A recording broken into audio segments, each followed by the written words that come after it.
Hello students, welcome to BM academy. আজকে আমরা সলিউশনের vent of factor সম্পর্কে বা ভ্যান্ট অফ ফ্যাক্টর সম্বন্ধিত কতগুলো ম্যাথামেটিক্যাল প্রবলেম করব। আগের ভিডিওতে দেখবে খুব সুন্দরভাবে আমরা ভ্যান্ট অফ ফ্যাক্টর বুঝেছি। যদি ভিডিওটা না দেখে থাকো তাহলে আগের ভিডিওটা একবার দেখে নেবে বা বই থেকে একবার পড়ে নেবে। তো আজকে আমরা যেগুলো আলোচনা করব সেগুলো প্রত্যেকটা প্রবলেমই হবে ভ্যান্ট অফ ফ্যাক্টর সম্পর্কিত প্রবলেম। তো এখানে দেখো প্রথমেই দেওয়া আছে একটা দ্রবণে দ্রাব্য পদার্থের অণুগুলির সংযোজন ঘটছে। তাহলে প্রথমেই আমরা লিখলাম কি সংযোজন। সংযোজনের ফলে তৈরি হচ্ছে ট্রাইমার। ট্রাইমার শব্দটার অর্থ হলো যে তিনটে অণু যখন একসাথে সংযোজিত হবে তখন সেটাকে আমরা বলবো ট্রাইমার। আগের ভিডিওতে দেখবে আমরা ডাইমারের কথা বলেছি, আমরা বলেছি ডাইমারাইজেশন। ডাইমারাইজেশনের ক্ষেত্রে আমরা উদাহরণ দিয়েছিলাম যে 2CH3 COOH, সেখান থেকে হয়েছিল CH3 COOH হোল 2, অর্থাৎ দুটো অণু থেকে তৈরি হয়েছিল ডাইমারাইজেশন। ঠিক তেমনিভাবে যদি আমরা তিনটে অণু নিই তাহলে এখান থেকে তৈরি হবে A3 এবং এই যে নতুন যৌগটা তৈরি হলো সেটাকে আমরা বলবো ট্রাইমার। তাহলে এটা আমাদের তৈরি হলো ট্রাইমার। তাহলে যেহেতু এখানে সংযোজন মাত্রা 100% এবং 100% সংযোজনের ক্ষেত্রে আমরা সিম্পল একটা সূত্র জানি যে ভ্যান্ট অফ ফ্যাক্টর চেয়েছে, যে ভ্যান্ট অফ ফ্যাক্টরের মান I সমান কি হবে, আমরা ডাইরেক্ট লিখতে পারি যে সংযোজিত হওয়ার পরে দ্রাব্য পদার্থটার কণা সংখ্যা বা মোল সংখ্যা বা অণু সংখ্যা বাই হচ্ছে সংযোজিত হওয়ার আগে সলিউট বা দ্রাব্য পদার্থের যে কণা সংখ্যা সেটা। তাহলে সংযোজিত হওয়ার পরে A3 হয়েছে কিন্তু কটা অণু হয়েছে, একটা। তাহলে 1/3। তাহলে আমাদের ডাইরেক্ট ভ্যান্ট অফ ফ্যাক্টর বেরিয়ে গেল 1/3। এটাই হচ্ছে অ্যান্সার। কিন্তু আমরা যদি এটাকে সূত্রের মাধ্যমে বা অন্যভাবে বা নর্মাল নিয়মে করতে চাই তাহলে আমাদের ভ্যালুটা কিভাবে হবে সেটা এবার আমরা একটু দেখার চেষ্টা করব। তাহলে এখানে দেখো আমাদের প্রথমেই আমরা নর্মাল নিয়মে করার চেষ্টা করছি। ধরো 3A আছে, এখান থেকে A3 ইনিশিয়াল অবস্থাতে আমরা এটাকে লিখলাম ইনিশিয়াল, এটাকে 1 মোল ধরে নিলাম, এটাকে 0। তাহলে ইকুইলিব্রিয়াম বা সাম্যাবস্থাতে এটা হবে 1 মাইনাস আলফা, নিশ্চয়ই বুঝতে পারছো কেন হচ্ছে। আর এখানটা হয়ে যাবে α/3। ক্লিয়ার? কারণ 1 মোল থেকে আমাদের এখানে 3 মোল থেকে 1 মোল তৈরি হয়, 1 মোল থেকে 1/3 মোল তৈরি হবে, আর আলফা মোল থেকে α/3 তৈরি হবে। তাহলে আয়ের যে ভ্যালুটা হবে সেটা হবে 1 মাইনাস আলফা প্লাস α/3/1। ক্লিয়ার হয়েছে ব্যাপারটা? বেশ, এবার আমরা জানি যে যদি 100% ডিসোসিয়েশন হয় তাহলে সেক্ষেত্রে আমরা লিখতেই পারি যে আলফার যে ভ্যালু সেই ভ্যালুটা হবে 1, অর্থাৎ 100% ডিসোসিয়েশনের ক্ষেত্রে আলফা ইজ ইকুয়াল টু 1 বা ডিগ্রি অফ ডিসোসিয়েশনটা হচ্ছে 1। তাহলে I সমান আমাদের চলে আসবে 1 মাইনাস 1 প্লাস 1/3/1, তাহলেও আমাদের ভ্যালুটা আসছে 1/3। ক্লিয়ার হয়েছে ব্যাপারটা? বেশ, তাহলে আমরা যে সূত্রই প্রয়োগ করি না কেন আমরা নর্মাল নিয়মেই দেখি বা আমরা ডাইরেক্ট 100% ডিসোসিয়েশনের ক্ষেত্রে সূত্রটা প্রয়োগ করি, আমাদের ভ্যান্ট অফ ফ্যাক্টরের মান আসবে 1/3। অর্থাৎ আয়ের মানটা কি হচ্ছে, অনেকটা পরিমাণ কমে যাচ্ছে। অর্থাৎ এখানে অবজার্ভড যে ভ্যালুগুলো বা পরীক্ষালব্ধ যে সমস্ত কোয়ালিটেটিভ প্রপার্টির ভ্যালুগুলো সেগুলো তাত্ত্বিক ভ্যালুর মান থেকে অনেকটাই কম হবে বা আমরা বলতে পারি 3 গুণ পরিমাণ কম হবে। কখন? সংযোজনের ক্ষেত্রে। যদি একই জিনিস বিয়োজন ঘটতো একই রকমভাবে তাহলে আমাদের ক্ষেত্রে ভ্যান্ট অফ ফ্যাক্টরটা 3 হতো, অর্থাৎ তখন আমরা বলতে পারতাম পরীক্ষালব্ধ ফলের মান 3 গুণ বেড়ে যাবে। নেক্সট প্রশ্ন দেখো, এখানে নেক্সট যে কোশ্চেনটা দেওয়া হয়েছে সেটা হচ্ছে কোনো একটা নির্দিষ্ট উষ্ণতায় অর্থাৎ ফিক্সড টেম্পারেচারে 0.05 মোলার NaCl দ্রবণ একটি গ্লুকোজ দ্রবণের সাথে আইসোটোনিক। তাহলে আইসোটোনিক শব্দের অর্থ হলো দুটোরই অসমোটিক প্রেসার সমান। অর্থাৎ আমরা প্রথমেই লিখতে পারি যে pi of NaCl is equal to pi of C6H12O6। অর্থাৎ গ্লুকোজ এবং NaCl উভয়েরই কি যে অসমোটিক প্রেসার সেই অসমোটিক প্রেসারের ভ্যালুটা সমান। এবার আমাদের চেয়েছে গ্লুকোজ দ্রবণের মোলারিটি কত। তাহলে পাই সমান আমরা একটা সূত্র জানি যে I ইন্টু MRT। আমরা এতদিন শুধুমাত্র পাই সমান MRT জেনেছিলাম, কিন্তু আগের ভিডিও থেকে আমরা জেনেছি যে এর আগে আমরা প্রত্যেক ক্ষেত্রে ভ্যান টপ ফ্যাক্টর বসাতে পারবো এবং পায়ের ক্ষেত্রে সূত্রটা দাঁড়াবে আই ইন্টু এম আর টি। এখানেও ঠিক তেমন, এখানেও ভ্যালুটা আসবে আমাদের আই ইন্টু এম আর টি। এবারে একটা জিনিস লক্ষ্য করে দেখো, NaCl এবং গ্লুকোজ, এদের মধ্যে গ্লুকোজ কিন্তু নন ইলেকট্রোলাইট বা তড়িৎ অবিশ্লেষ্য। তড়িৎ অবিশ্লেষ্য হওয়ার জন্য গ্লুকোজের ক্ষেত্রে আয়ের ভ্যালুটা বা ভ্যান টপ ফ্যাক্টরের ভ্যালুটা আমরা জানি যে এর ভ্যালুটা হবে 1। তাহলে এখানটাতে আমরা কি লিখতে পারি যে এম আর টি। ক্লিয়ার হয়েছে ব্যাপারটা? বেশ, এখানে আমাদের কি ভ্যালুটা আসবে, NaCl এর ক্ষেত্রে আয়ের ভ্যালুটা আমাদের বের করতে হবে। তো NaCl এর যেহেতু এখানে 100% বিয়োজন ঘটছে, সেই জন্য আমরা এখানে লিখতেই পারি যে NaCl এর ক্ষেত্রে আয় হবে দ্রবণে বিয়োজনের পরে যত পরিমাণ দ্রাবর মোল সংখ্যা বাই বিয়োজনের আগে যে মোল সংখ্যা তার অনুপাত। তাহলে NaCl আমরা জানি খুব ভালোভাবেই Na প্লাস এবং Cl মাইনাসে ভেঙে যায়। তাহলে বিয়োজনের পরে হয় 2 মোল, বিয়োজনের আগে থাকে 1 মোল। তাহলে আয়ের যে ভ্যালু, সে আয়ের ভ্যালুটা হবে 2/1 মানে হচ্ছে 2। অর্থাৎ NaCl এর ক্ষেত্রে ভ্যান টপ ফ্যাক্টরের মান 2। এটা আমাদের আগের ভিডিও থেকে আমাদের পুরোপুরিভাবে ক্লিয়ার। তাহলে আমরা এখানে আই সমান কি বসিয়ে ফেললাম, 2। ভালো করে বোঝার চেষ্টা করো। এবারে হচ্ছে এম। দেখো এখানে NaCl মোলালিটি দেওয়া আছে কত, 0.05। তাহলে আমরা লিখতে পারি 2 ইন্টু 0.05 ইন্টু আর ইন্টু টি। এবারে একটা জিনিস লক্ষ্য করো, এই দুদিকেই আর এর ভ্যালুটা সেম, টি এর ভ্যালুটাও সেম, নির্দিষ্ট উষ্ণতার কথা বলা হয়েছে। তাহলে এই যে এম অর্থাৎ গ্লুকোজের যে মোলারিটি, সেটা হবে কি 2 ইন্টু 0.05। অর্থাৎ এটাকে যদি আমরা ক্যালকুলেশন করি তাহলে আসবে 0.1। অর্থাৎ আমাদের অ্যান্সার দাঁড়াবে যে গ্লুকোজ দ্রবণের মোলারিটি হবে 0.1 মোলার। অর্থাৎ গ্লুকোজটা 0.1 মোলার দ্রবণ হবে। তাহলে খুব সহজেই আমরা আইসোটোনিক দ্রবণের ক্ষেত্রে দুটো পাইকে সমান করলাম, পাই সমান আই ইন্টু এমআরটি লিখলাম। নন ইলেকট্রোলাইট বা তড়িৎ অবিশ্লেষ্য দ্রাবর ক্ষেত্রে আয়টা লেখাও যা, না লেখাও তাই, কারণ আয়ের ভ্যালুটা হচ্ছে 1। কিন্তু NaCl এর ক্ষেত্রে আয়ের ভ্যালুটা হচ্ছে 2, কারণ যেহেতু এখানে NaCl বিয়োজিত হচ্ছে, সম্পূর্ণ বিয়োজন হচ্ছে, তাই আমরা জানি 100% ডিসোসিয়েশন হলে আয়ের যে ভ্যালু হয় সেটা হচ্ছে বিয়োজনের পরে দ্রাব্য পদার্থের যে মোল সংখ্যা বা কণা সংখ্যা বা অণু সংখ্যা বাই হচ্ছে বিয়োজনের আগে যে অণু সংখ্যা, অর্থাৎ 2/1। অর্থাৎ 2/1 মানে হচ্ছে 2। ডাইরেক্ট আমরা ভ্যালুটা বসালাম। আমরা এখানে মোলারিটির পরিমাণটা দিয়ে দিয়েছি আমাদের, ভেরি ইজি, বসিয়ে দিলাম, আমাদের গ্লুকোজের মানটা বেরিয়ে গেল। ক্লিয়ার হয়েছে ব্যাপারটা? বেশ, নেক্সট। আচ্ছা, এখানে দেখো KCl, গ্লুকোজ এবং BaCl2 বা বেরিয়াম ক্লোরাইড 3 ধরনের দ্রবণ নেওয়া হয়েছে। প্রথমটা হচ্ছে KCl, গ্লুকোজ এবং নেওয়া হয়েছে বেরিয়াম ক্লোরাইড। প্রত্যেকটা মোলারিটি সমান। এবারে বলেছে যে তিনটেরই যদি মোলারিটি সমান হয় তাহলে হিমাঙ্কের ঊর্ধ্বক্রমে সাজাও, অর্থাৎ কার হিমাঙ্ক সব থেকে কম, সেখান থেকে কার হিমাঙ্ক বেশি, সেই দিকে আমরা আস্তে আস্তে অগ্রসর হব। কিন্তু এখানে লক্ষ্য করে দেখো, যে সমস্ত দ্রাবগুলো দিয়েছে তাদের মধ্যে গ্লুকোজ হচ্ছে নন ইলেকট্রোলাইট বা তড়িৎ অবিশ্লেষ্য, কিন্তু এরা কিন্তু তড়িৎ বিশ্লেষ্য। তাহলে আমাদের সেই আবার ভ্যান টপ ফ্যাক্টরের কনসেপ্ট চলে এলো। KClকে যদি আমরা পুরোপুরিভাবে ডিসোসিয়েট করি তাহলে তৈরি হয় K প্লাস এবং Cl মাইনাস। ঠিক তেমনিভাবে বেরিয়াম ক্লোরাইড থেকে তৈরি হয় barium 2 plus plus 2 Cl minus. তাহলে একটা জিনিস লক্ষ্য করো, ডিসোসিয়েশনের পর এখানে টোটাল কত মোল অণু তৈরি হচ্ছে, 3 মোল। ছিল কত, 1। এখানে ছিল কত, 1, কিন্তু হলো কত, K প্লাস আর Cl মাইনাস, অর্থাৎ 2। তাহলে একটা জিনিস লক্ষ্য করো, আমরা KCl এর ক্ষেত্রে ভ্যান টপ ফ্যাক্টরের যে মান সেটা হবে 2/1 মানে 2। আর বেরিয়াম ক্লোরাইডের ক্ষেত্রে যে ভ্যান টপ ফ্যাক্টরের মান সেই ভ্যালুটা হবে 3/1 অর্থাৎ 3। অর্থাৎ আমরা দেখতে পাচ্ছি যে যেহেতু বেরিয়াম ক্লোরাইডে KCl এর তুলনাতেও বা গ্লুকোজের তুলনাতেও মোল সংখ্যা সমস্ত বেশি হয়েছে, মোল সংখ্যার মানটা বেড়ে গেছে, তাই এখানে ভ্যান টপ ফ্যাক্টরের মানটা বেড়ে গেছে। আর ভ্যান টপ ফ্যাক্টরের মান যদি বেড়ে যায় তাহলে কোয়ালিটেটিভ প্রপার্টিগুলো আমরা যা যা পড়েছি প্রত্যেকটার মান বেড়ে যাবে। অর্থাৎ এটা হিমাঙ্ক সংক্রান্ত প্রশ্ন দিয়েছে।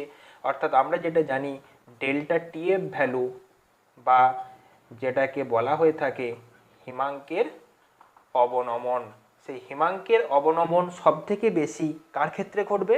সবথেকে বেশি ঘটবে বেরিয়াম ক্লোরাইডের ক্ষেত্রে।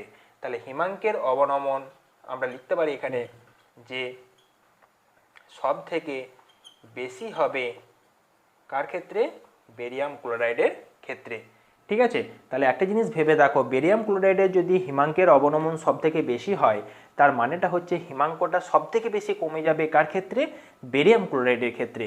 অর্থাৎ সবথেকে কম হিমাঙ্ক হবে বেরিয়াম ক্লোরাইডের, সবথেকে কম হিমাঙ্ক।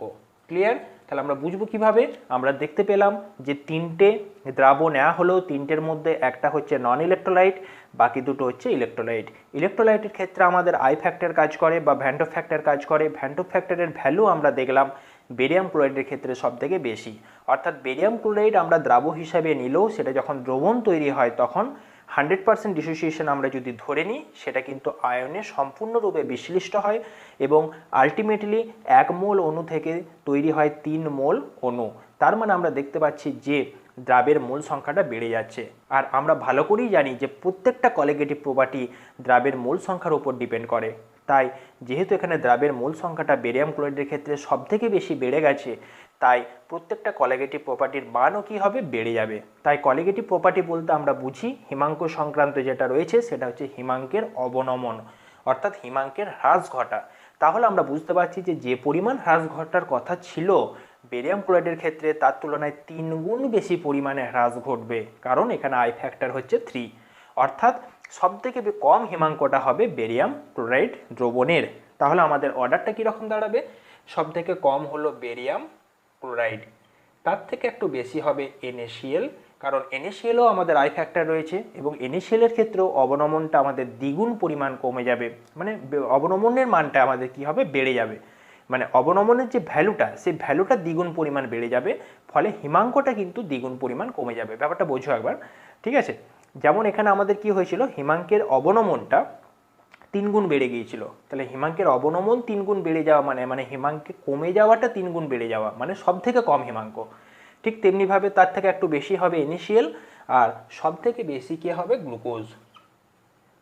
কারণ আমরা দেখতে পাচ্ছি যে গ্লুকোজের ক্ষেত্রে আয়ের ভ্যালুটা হচ্ছে 1 বা ভ্যান্টো ফ্যাক্টর হচ্ছে 1, কারণ এটা হচ্ছে নন ইলেকট্রোলাইট, তাই এখানে কোনো বিয়োজন ঘটে না। ফলস্বরূপ আমরা যে পরিমাণ হিমাঙ্ক কমার কথা ছিল সেটাই কমে। কিন্তু KCl এর ক্ষেত্রে কি হয়? দ্বিগুণ পরিমাণ কমে যায়। আর BaCl2 এর ক্ষেত্রে কি হয়? যেটা কমার কথা ছিল তার থেকে 3 গুণ বেশি কমে যায়। হয়তো 10 ডিগ্রি কমার কথা ছিল, এর ক্ষেত্রে দেখা গেল 10 ডিগ্রিই কমলো, এর ক্ষেত্রে দেখা গেল 20 ডিগ্রি কমে গেল, BaCl2 এর ক্ষেত্রে দেখা গেল 30 ডিগ্রি কমে গেল। তাহলে কার ক্ষেত্রে সবথেকে বেশি কমলো? BaCl2 এর ক্ষেত্রে। তাহলে সবথেকে কম কার হলো? তাই না? বেশি কমে যাওয়া মানে কি? সবথেকে হিমাঙ্কটা তাহলে কম কার দাঁড়ালো? BaCl2। ঠিক আছে, তাহলে আমাদের সবথেকে কম হিমাঙ্ক হবে বেরিয়াম ক্লোরাইড, তার থেকে বেশি হবে NaCl, তার থেকে বেশি হবে গ্লুকোজ। আশা করি ব্যাপারটা বুঝতে পেরেছো, ভেরি ইজি ব্যাপার। নেক্সট, আচ্ছা দেখো এখানে যে প্রশ্নটা লেখা রয়েছে সেটা হচ্ছে একটা দ্রাবকের কথা বলা হয়েছে ফেনল, সেটা দ্রবীভূত করা হচ্ছে, ঠিক আছে, দ্রাবকের মধ্যে, যার KF হচ্ছে 14, ΔTF দিয়ে দিয়েছে। তাহলে চেয়েছে শতকরা কত পরিমাণ ফেনল ডাইমারে পরিণত হয়েছে। এই যে শতকরা কত পরিমাণ ফেনল বলা হয়েছে, অর্থাৎ এখানে বলতে চেয়েছে কত পার্সেন্ট সংযোজন হয়েছে, অর্থাৎ ডিগ্রি অফ অ্যাসোসিয়েশন বা সংযোজন মাত্রা, অর্থাৎ আমাদের আলফার ভ্যালুটা চেয়েছে। এবং আমরা সংযোজনের ক্ষেত্রে দেখো যেহেতু ডাইমারে পরিণত হচ্ছে, তার মানে আমরা বুঝতে পারছি এখানে সংযোজন ঘটছে। ডাইমারে পরিণত হওয়া, ট্রাইমারে পরিণত হওয়া, টেট্রামারে পরিণত হওয়া মানেই হচ্ছে সেগুলো সংযোজিত হচ্ছে, অর্থাৎ দুটো ফেনলের অণু একসাথে যুক্ত হচ্ছে এবং হাইড্রোজেন বন্ডিংয়ের মাধ্যমে ডাইমার গঠন করছে। ঠিক যেমনভাবে আমরা আগের দেখেছিলাম অ্যাসিটিক অ্যাসিডের ক্ষেত্রে, ঠিক সেই টাইপের আমাদের বিক্রিয়াটা ঘটছে। তো যাই হোক, এখানে এই যে আলফার সূত্র, এই আলফার আমরা একটা ডাইরেক্ট সূত্র আগের ভিডিও থেকে জেনেছি, যেটা ইন জেনারেল সূত্র, যে আলফা সমান I-1, নিচে হচ্ছে 1/n-1। তোমরা এই সূত্রটা খেয়াল রাখতে পারো, তাহলে ডাইরেক্ট তোমাদের অ্যান্সার বেরিয়ে যাবে। আচ্ছা, পাশাপাশি একটা জিনিস বলে রাখি যে, আচ্ছা সূত্রটা দেখা যাচ্ছে না তাই তো? তোরা একটু সাইডে লিখছি, একটু প্রবলেম হচ্ছে। যে আলফা সমান I-1 আর নিচে হচ্ছে 1/n-1। সূত্রটা আশা করি তোমরা প্রত্যেকেই জানো। আচ্ছা, তো আমরা এখানে একটা জিনিস দেখো, এই যে n, এন মানে হচ্ছে নাম্বার অফ মলিকিউলস, যেহেতু ডাইমারে পরিণত হচ্ছে অর্থাৎ সেক্ষেত্রে আমরা বুঝতেই পারছি যে তার মানে দুটো ফেনল কণা, এটাকে পি লিখলাম, এটা নিশ্চয়ই বিক্রিয়া করছে এবং P2 তৈরি করছে, তবে ডাইমার হচ্ছে। আচ্ছা, তার মানে এখানে কটা অণুর কথা বলা হয়েছে? টোটাল মলিকিউলের সংখ্যাটা এখানে আমাদের দুটোর কথা বলা হয়েছে। তাহলে আমরা এন এর মানটা এখানে সিম্পলভাবে 2 বসাতে পারি, অর্থাৎ এন সমান আমরা এখানে কি পুট করব, এন সমান হচ্ছে 2। ক্লিয়ার? কিন্তু আমরা দেখো আয়ের ভ্যালুটা জানি না, আর আয় যদি না জানি তাহলে আমরা মানটা বের করব কি করে? তাহলে আমাদের প্রথম কাজ হবে আয়ের ভ্যালুটাকে বের করে নেওয়া। তার জন্য আমাদের কোথা থেকে আয়ের ভ্যালু বের করতে হবে? দেখো ডেল টি এফ এর যে সূত্রটা দিয়েছে আমরা দেখতে পাচ্ছি, ডেল টি এফ সমান আমরা জানি I into K F into M. আমরা এতদিন অবধি কে এফ ইন্টু এম পড়েছিলাম, কিন্তু যেহেতু এটা একটা ইলেকট্রোলাইট সলিউশন সেই জন্য আমরা এখানে আই পেলাম। ক্লিয়ার? তাহলে ডেল টি এফ এর ভ্যালু যেটা দেওয়া আছে 7 বসালাম, সমান আই ইন্টু কে এফ এর ভ্যালু দেওয়া আছে 14, আর এই যে এম, এম মানে হচ্ছে মোলালিটি। মোলালিটি মানে হচ্ছে যে দ্রাবটা দেওয়া রয়েছে, ঠিক আছে, সেই দ্রাবের যে মোল সংখ্যা, সেই মোল সংখ্যা বাই হচ্ছে দ্রাবকের ওজন, কিসে? কেজিতে। তাহলে এই যে দ্রাবটা 75.2 গ্রাম দেওয়া রয়েছে, তাহলে এর মোল সংখ্যাটা সর্বপ্রথমে আমাদের কি করতে হবে? বের করে নিতে হবে। তাহলে এর যে মোল সংখ্যা হবে সেটা কত হবে? দেখো প্রদত্ত ওজন, আমরা জানি মোল সংখ্যা সমান প্রদত্ত ওজন বাই আণবিক ওজন। তাহলে ফেনলের আণবিক ওজন কত? ফেনলের সংকেত হচ্ছে C6H5OH, ঠিক আছে, C6H5OH, এটা আমরা প্রত্যেকেই জানি। তাহলে 6 বারং 72 আর 5 77, 1 78 আর 16, মানে 78, 6 84 আর 10 94। ক্লিয়ার? তাহলে এখানটাতে আমরা লিখে ফেললাম 94 এর আণবিক ভর, বাই হচ্ছে দ্রাবকের ওজন কিসে? কেজিতে। এটা আমাদের 1 কেজি দেওয়া আছে, তাহলে আমাদের কোনো সমস্যা নেই, 1 লিখে ফেললাম। এখান থেকে আমাদের যে আয়ের ভ্যালুটা আসবে, সেই আয়ের ভ্যালুটা হচ্ছে 0.625, 0.625। ক্লিয়ার? এতটা অবধি ক্লিয়ার? বেশ, তাহলে দেখো একটা জিনিস, যা আমরা ডাইরেক্ট এখানে মানটা পুট করবো এবং অ্যান্সার বের করে ফেলবো। তাহলে আমরা লিখতেই পারি আলফা সমান 0.625 মাইনাস 1 বাই 1 বাই এন, মানে হাফ মাইনাস 1। এতটা আমাদের কাছে ক্লিয়ার? বেশ, 0.625 minus 1 by half minus 1, just মানটা আমরা পুট করলাম। এখান থেকে আমরা যে ভ্যালুটা পাবো সেটা হবে 0.75। অর্থাৎ এটাকে যদি আমরা 100%-এর ক্ষেত্রে দেখি, তাহলে 100%-এর মধ্যে কত পার্সেন্ট? 75%। অর্থাৎ 75% ফেনল ডাইমারে পরিণত হয়েছে, বাকিটা হয়নি। অর্থাৎ এখানে 100% অ্যাসোসিয়েশন ঘটেনি। ক্লিয়ার? বেশ, আবার আমরা যদি সূত্রটা কখনো ভুলেও যাই, ধরো আলফা সমান I minus 1 by 1 by N minus 1, এটা ভুলে গেছো, তখন আমরা কি করব? আমরা এটা তো লিখতে পারবো দুটো ফেনল অণু তার মানে যুক্ত হয়ে P2 তৈরি করেছে, তবে ডাইমার তৈরি হয়েছে। তার মানে অ্যাট ইনিশিয়াল কন্ডিশন এটা যদি আমরা 1 মোল ধরে নিই, এটা ছিল 0 মোল, যেমন করে আমরা আগের অঙ্কগুলো দেখেছি বা আগের দিনে থিওরি পড়েছি। তাহলে একটা জিনিস ভাবো, যদি আলফা পরিমাণ বিয়োজিত হয় তাহলে এটাকে আমরা লিখবো 1 মাইনাস আলফা, এটা তখন হয়ে যাবে আলফা বাই 2। কেন? কারণ 2 মোল থেকে 1 মোল তৈরি হয়, 1 মোল থেকে 1/2 মোল তৈরি হবে, আলফা মোল থেকে আলফা বাই 2 তৈরি হবে। তাহলে পরে আয়ের যে ভ্যালুটা সেটা হবে 1 minus alpha plus alpha by 2 by 1, তার মানে 1 minus alpha by 2 by 1। Clear হলো এতটা অবধি? বেশ, এবারে আয়ের ভ্যালুটা দেখো আমরা একটু আগেই পুট করলাম, মানে বের করলাম, ডেল টি এফ সমান আই কে এফ এম থেকে আয়ের ভ্যালুটা আমাদের বেরিয়েছে 0.625। তাহলে আমরা লিখতে পারি 0.625 সমান 1 মাইনাস আলফা বাই 2। তার মানে আমরা লিখতে পারি যে আলফা বাই 2 সমান 1 মাইনাস 0.625, অর্থাৎ এখানে যে ভ্যালুটা আসবে 0.375। ঠিক আছে? তাহলে আলফা বাই 2 সমান যদি 0.375 হয়, আলফা সমান হবে 0.75। দেখো এখানেও আমাদের আলফার যা ভ্যালু বেরোলো, এখানেও আমাদের আলফার তাই ভ্যালু বেরোলো। তাহলে আমরা যদি এই সূত্রটা কখনো ভুলেও যাই, তাহলে আমরা ডাইরেক্ট এই কনসেপ্টের মাধ্যমে যে কোনো প্রবলেম আমরা সলভ করে দিতে পারবো। তার মানে আমাদের এখানে যে ডাইমারে পরিণত হলো সেটা 100% হলো না, কত পার্সেন্ট হলো? 75%। বা আলফার ভ্যালুটা 1 হলো না, কত হলো? 0.75। ক্লিয়ার? তাহলে প্রথমত আমরা এই সূত্রটা যদি মনে রাখতে পারি ভালো। আমরা এখানে এন এর মানটা কত বসাবো? ডাইমার বলেছে বলে 2, যদি ট্রাইমার বলতো 3 বসাতাম, ডাইরেক্ট এনের ভ্যালু পুট করতাম এবং আমরা সহজেই করে ফেলতাম। আর যদি কখনো আমরা এটা ভুলে যাই, আমরা কনসেপচুয়ালি করব যে ডাইমার বলেছে, তার মানে দুটো ফেনল যুক্ত হয়ে একটা অণু গঠন করেছে, অর্থাৎ দুটো থেকে একটা, তবেই তো সংযোজন। একটা থেকে দুটো হলে কি হয়ে যেত? বিয়োজন। আচ্ছা, তাহলে তখন আমরা কি করলাম যে 1 মোল ধরে নিলাম ইনিশিয়াল অবস্থায়, এটা 0 মোল, এটা 1 মাইনাস আলফা, এটা α/2, আমরা আয়ের ভ্যালু বের করলাম। আচ্ছা, আয় সমান হলো এটা 1 মাইনাস α/2, বেশ। এবার আয়ের ভ্যালুটা আমরা একটু আগেই বের করলাম, পুট করে দিলাম, আলফা বেরিয়ে গেল। তাহলে এই প্রসেসের মাধ্যমে যাই অঙ্ক দেখ না কেন আমরা সবই করতে পারবো, শুধু একটু চিন্তাভাবনা করে করতে হবে।